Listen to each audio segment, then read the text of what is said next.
नमस्कार, स्वागत है आपका संवाद 365 में। आपके साथ मैं हूं दिग्विजय सिंह चौहान। हाजिर हूं उत्तराखंड की खबरों को लेकर। आइए नजर डालते हैं उत्तराखंड में क्या कुछ खास चल रहा है, क्या कुछ उत्तराखंड की खबरें हैं।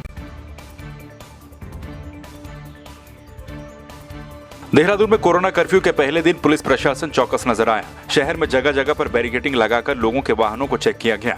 जिनके पास वैध कारण था उनको ही आने जाने में छूट दी गई। इसके अलावा शहर में कई जगहों पर बेवजह निकलने वालों पर कार्रवाई भी की गई।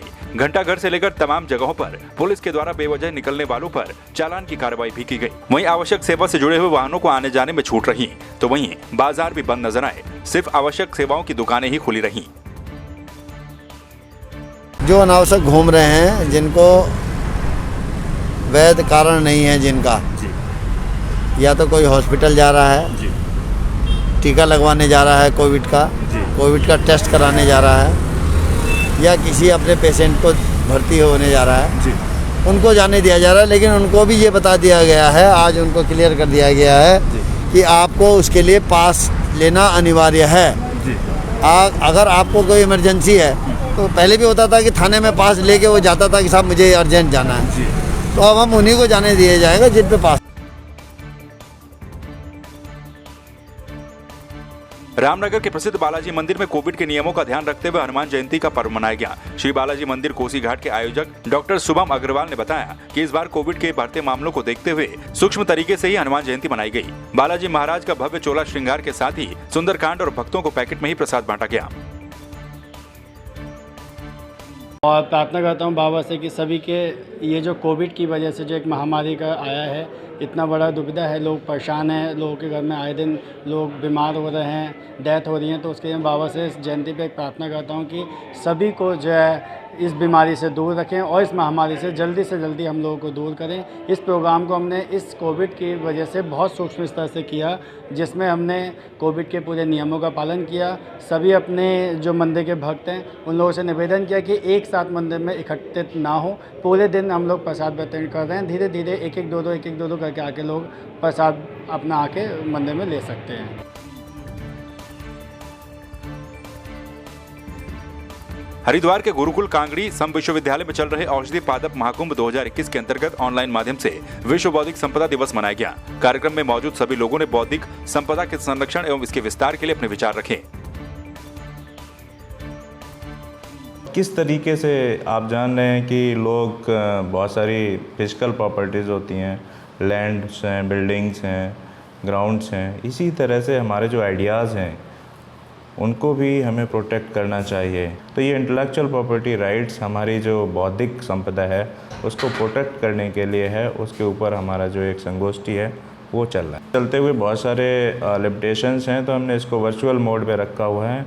न केवल गुरुकुल कांगड़ी के प्रोफेसर्स एंड स्टूडेंट, बल्कि all over the India students, faculties have joined. बहुत सारे कई तरह की फील्ड्स में लोग काम कर रहे हैं।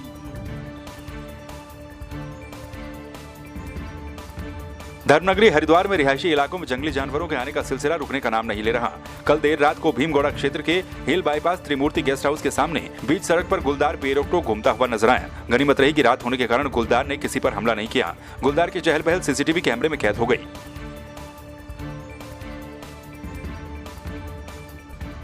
सोमवार को मंत्रोच्चारण एवं विधि विधान के साथ प्रसिद्ध वाण लाटू धाम के कपाट आम श्रद्धालुओं के लिए 6 माह के लिए खोल दिए गए।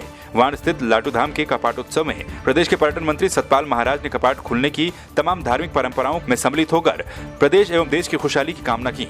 वहीं उन्होंने बुग्यालों में पर्यटन की अपार संभावनाओं को देखते हुए बुग्यालों को कुछ शर्तों के साथ खुलवाने की बात भी कही। और आज बड़ा हर्ष हो रहा है लोगों को देख करके। सबने यहाँ पर मास्क पहनी हुई है और सोशल डिस्टेंसिंग का पालन करते हुए हम अपनी मर्यादाएं जो हैं, वर्षों पुरानी मर्यादा हैं, उनको आज जीवित रखे हुए हैं। यहाँ पर जो है एक ट्रैकिंग रूट्स की जो है बुग्यालों में रहने की बात आई, उसके लिए हम पूरे प्रयासरत हैं कि जो हमारा मोरैन जो बुग्याल होता है, जहाँ पर केवल पत्थर होते हैं और वहाँ कोई घास नहीं होती है, वहाँ पर कैंपिंग का अनुमति दे। इसके लिए हमने अपने नुमाइंदे हम हाई कोर्ट में खड़े करेंगे, हमारे वकील खड़े होंगे जो इस बात को रखेंगे और पूरे बुग्यालों के परिदृश्य को वहाँ पर रखेंगे कि बुग्यालों का कोई हम नुकसान नहीं कर रहे हैं, कोई कंक्रीट स्ट्रक्चर नहीं बना रहे हैं। कैंपिंग दुनिया भर में होती है, प्लास्टिक के कैंप लगा करके रात्रि कैंपिंग जंगलों में होती है, सारी दुनिया में होती है, वही हम कर रहे हैं। हमारा कोई उद्देश्य बुग्यालों को खराब करना नहीं।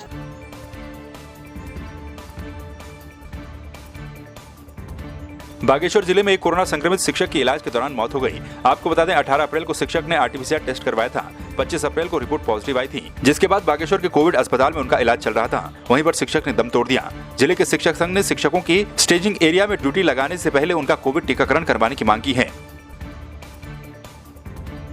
जो अभी 2 मौतें जो हुई हैं रिसेंटली, उसमें जो है एक चीज़ कॉमन थी कि दोनों 4 या 5 दिन से बीमार थे। लेट हॉस्पिटल पहुंचना एक कारण ये है। और दूसरा जो आज मौत हुई है उसमें साथ में उनको शुगर की बीमारी और हाइपरटेंशन भी उनको साथ में था। तीसरी चीज़ ये थी कि ये 45 साल के ऊपर के थे दोनों, वैक्सीनेशन नहीं करवाया था। तो इसमें मैं ये कहना चाहूँगा कि जितने भी लोग हैं, थोड़ा भी कोविड के जो सिम्टम आते हैं, टाइम से हॉस्पिटल पहुँचें, अपनी जांच करवा लें, ताकि खुद भी अपने को सुरक्षित रहें और अपने घर वालों को भी सुरक्षित रहें।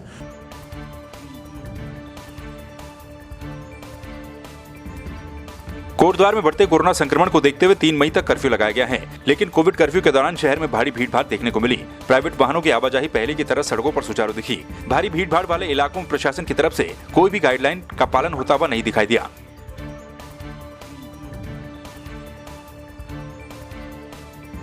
पौड़ी जिले में कोरोना वैक्सीनेशन के लिए लोगों की हर दिन लंबी कतार लग रही है। इस दौरान सोशल डिस्टेंसिंग की भी धज्जियां उड़ रही हैं, जिससे कोरोना का खतरा भी अस्पतालों के बाहर और शहर में अधिक मंडरा रहा है। वहीं मुख्य चिकित्सा अधिकारी ने बताया कि कोरोना वैक्सीन भरपूर है, केवल मैन पावर से लेकर सीमित संसाधनों के कारण ही दिक्कतें आ रही हैं। वैक्सीनेशन की शॉर्टेज तो नहीं है। समय समय पर आप जानते हैं, समय समय पर एक हमें जैसे वैक्सीन प्राप्त होती है, स्टेट से प्राप्त होती है और फिर हम जिले मिलती है, जिले से हम ब्लॉक में उसको वितरित करते हैं। उसी हिसाब से हम अपने सेशन प्लान करते हैं। लेकिन हमारे पास मैन पावर की कमी है, हमारे पास व्हीकल की कमी है, संसाधन उतनी टीमें हम नहीं बना सकते कि एक साथ जो है सब जगह जो है हम टीकाकरण कर सकें। तो हमें ब्लॉक में चुन करके 2, 3 या 4 जगह एक साथ सेशन हम लगा सकते हैं, क्योंकि हमें वहाँ पे AFI मैनेजमेंट के लिए एम्बुलेंस भी चाहिए, डॉक्टर भी चाहिए और टीमें चाहिए। और साथ साथ हमारा सैंपलिंग का भी कार्य चल रहा है, कोविड का भी, हमारा इलाज का भी, और होम आइसोलेशन को भी लोग देख रहे हैं।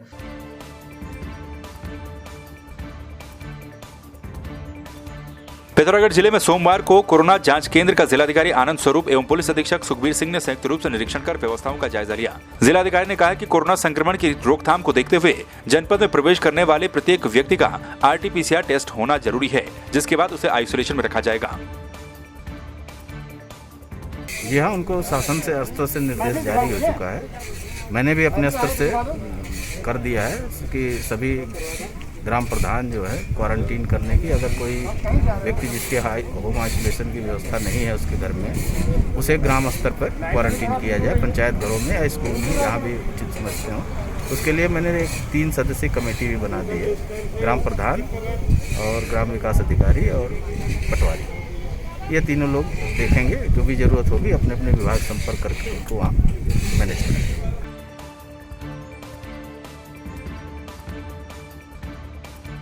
पिथौरागढ़ जिले के जगह जगह पर हर साल लगने वाले चैतौल पर्व मेले को इस बार कोरोना महामारी के चलते सांकेतिक रूप से मनाया गया। स्थानीय लोगों ने परंपरा को जीवित रखने के लिए मेला डोली उठाकर फर्ज निभाया और लोगों ने बाबा देवाल समेत मां भगवती से इस महामारी के अंत करने की और जग के कल्याण करने की कामना की। इसे हम बड़ी धूमधाम से मनाते हैं। गांव में मेला लगता है और माँ जयंती की इसमें एक छत्र जो चैत महीने की एकादशी के दिन मनाई जाती है। ये हमारा लोक पर्व है भाई। और ये चैतौल जो है पहले दिन गांव में घुमाई जाती है, दूसरे दिन ध्वज मंदिर में लेके यहाँ पर फिर विसर्जन होता है सुरमल मंदिर में।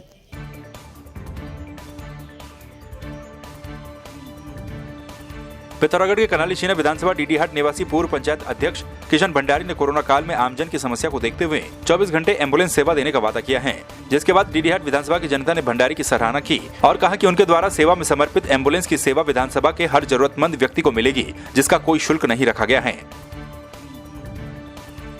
जैसा कि पुनः यहाँ पर कोरोना की स्थितियाँ हो रही हैं और हमारे सामने आप देख सकते हैं टीम किशन भंडारी ने आज से यहाँ पर 108 निःशुल्क सुविधा दे दी है और पूरे संपूर्ण विधानसभा टिडिहाट, करांचना, मुनाकोट सभी जगह पे आपको निःशुल्क 108 टीम किशन भंडारी की ओर से मिलेगी।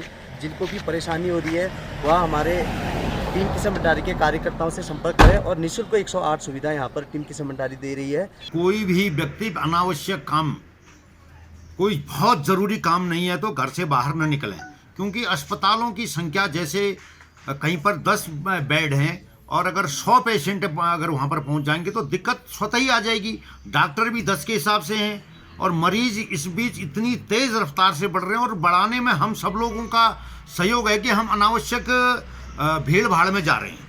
तो हमने अनावश्यक दूरी से बचना है और घर से जब तक ये कोरोना पूरा कंट्रोल नहीं हो जाता है, घर में से अगर निकलना बहुत ज़रूरी है तो पूरी सेफ्टी के साथ मास्क पहन करके, डबल मास्क पहन करके और 2 गज दूरी और दूरी बना करके हमने चलना है।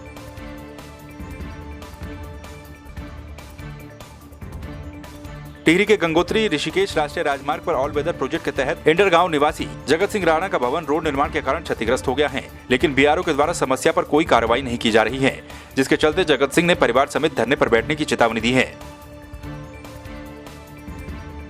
यहीं स्टोर रूम में रह रहे हैं दुकान के पीछे और हमारे पास रहने के लिए भी जगह नहीं है। यहाँ तक कि बीआरओ वाले ये यहाँ से इस रूट से गुजर रहे थे तो लेकिन हमने उन्हें दिखाया कि हम देख लो, हम ये स्टोर रूम में रह रहे हैं और जल्दी से जल्दी जो है कि इसमें सुनवाई की जाए। थारे का मामला है, हम बीआरओ के चक्कर में मर गए सर। उस समय से हम बीआरओ कार्यालय में जा के मर गए।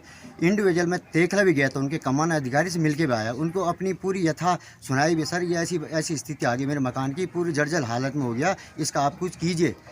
उन्होंने उस समय से कुछ नहीं किया और आज ये मेरा मकान क्षतिग्रस्त हो गया और अभी भी हाथ खड़ा कर रहे हैं सर जी। मैं तो बहुत परेशान हो गया। मैं अभी बोलता हूँ 1 हफ्ते का टाइम उनके पास मैं दे रहा हूँ, उसके बाद मैं अपने बच्चों सहित यहाँ पर धरने में बैठ जाऊँगा। जिस कार्य से ये मकान पूर्ण रूप से क्षति हुई है, ये बिहारों की पूर्ण रूप से लापरवाही की वजह से मकान मालिक के द्वारा कई बार अवगत करवाया गया, जिला प्रशासन बिहारों को संबंधित विभाग के द्वारा अवगत करवाया गया, लेकिन उनकी लापरवाही के कारण आज ये परिवार इस तरह से रोड पे आ चुका है कि जिससे उनके परिवार को काफ़ी दिक्कतों का सामना करना पड़ रहा है। उनके बच्चों का भविष्य है, उनका स्वयं का भविष्य है। मैं शासन प्रशासन से यही उम्मीद आशा करता हूँ कि तुरंत उन लोगों को उस चीज़ का लाभ मिले, प्राप्ति हो।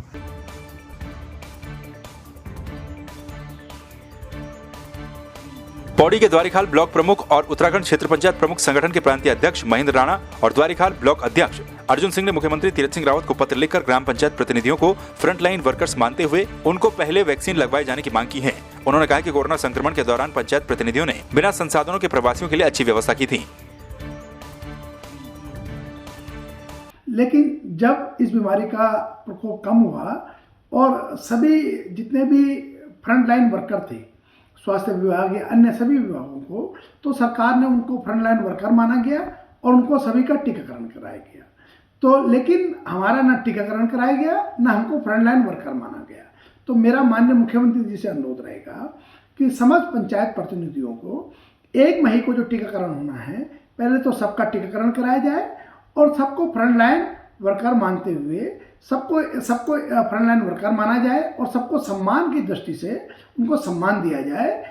माननीय मुख्यमंत्री जी से हम सभी जनप्रतिनिधियों का अनुरोध है कि कोरोना वैक्सीन में पंचायत प्रतिनिधियों को जो फ्रंट लाइन में आप लोग कार्य के लिए मान रहे हो, उसका सम्मान भी मिलना चाहिए। कोरोना वैक्सीन चूँकि सभी विभागीय अधिकारियों पे, कर्मचारियों पे लगी, लेकिन पंचायत प्रतिनिधियों की उपेक्षा की गई है, जबकि पंचायत प्रतिनिधि शासन और ग्रामीण जनता के बीच की कड़ी है, उनका सबके साथ घुलना मिलना है।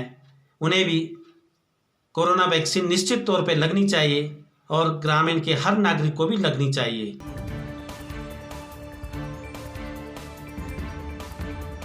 बेरीनाग में कैबिनेट मंत्री विशन सिंह चुफाल ने थल में रामगंगा नदी तट पर सिंचाई विभाग के द्वारा 3.25 करोड़ की लागत से बन रहे सुरक्षा तटबंध का औचक निरीक्षण किया और आपदा की दृष्टि से कार्य को समय से पूर्व करने और निर्माण कार्य में गुणवत्ता खराब होने पर कार्रवाई की बात भी कही। वहीं उन्होंने तटबंध बनने के बाद किसी भी तरह का खतरा पैदा नहीं होने की बात भी कही। विशेषकर मार्केट के प्रोडक्शन के लिए इसमें सुरक्षा दीवार की है तो 3 करोड़ 25 लाख रुपया स्वीकृत किया गया था। जो दीवार अभी बननी थी इसका अभी निरीक्षण किया गया। इसमें स्थानीय लोगों के साथ में पूछा कि इसमें क्या कमी है। स्थानीय लोगों ने कुछ कमियां बता रखी, तो विभाग वालों से वार्ता हुई, उन कमियों को जल्दी से जल्दी दूर किया जाएगा, जिससे कि थल के प्रोडक्शन के लिए जो हमने योजना थी वो योजना यहाँ के लिए लाभप्रद है।